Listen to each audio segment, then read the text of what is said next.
Je m'appelle Antoine, j'ai 30 ans, je suis gérant de cette cave qui s'appelle Le Goulot et que j'ai ouvert l'année dernière, il y a donc un peu plus d'un an. J'étais juriste dans un cabinet de conseil en propriété intellectuelle. Mes parents ils m'ont toujours un peu éduqué dans le vin, on faisait des visites de domaine avec eux. C'est vraiment devenu plus que quelque chose que j'aimais, c'est devenu vraiment une passion. J'ai bossé dans une cave à Paris et puis j'ai surtout été voir aussi des vignerons. J'ai pris ma voiture, j'ai fait un peu les routes des vins, les différents vignobles, rencontré les vignerons qui m'ont parlé de leur terroir, j'ai goûté leur vin. En fait, c'est surtout comme ça qu'on apprend, qu'on se fait un palais, qu'on apprend à savoir discuter, parler d'un vin, etc. J'ai fait le choix en fait, d'orienter ma sélection plus sur des vins soit en bio, en biodynamie, pas mal de vins nature, ou des vins en agriculture raisonnée, à tout le moins.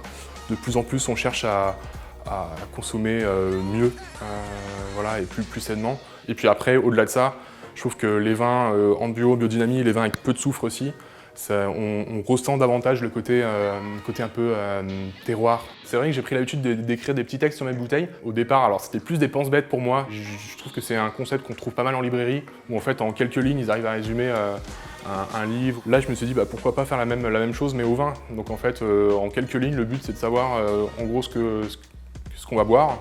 Le rôle de caviste, pour moi, il y a deux missions principales. La première, c'est d'aller dénicher des bonnes bouteilles, en fait, d'aller à la rencontre des vignerons et trouver pour le client des vins, des choses intéressantes qu'il n'aura pas en grande distribution. Pour moi, le premier rôle, c'est de faire une sélection assez pointue et assez recherchée.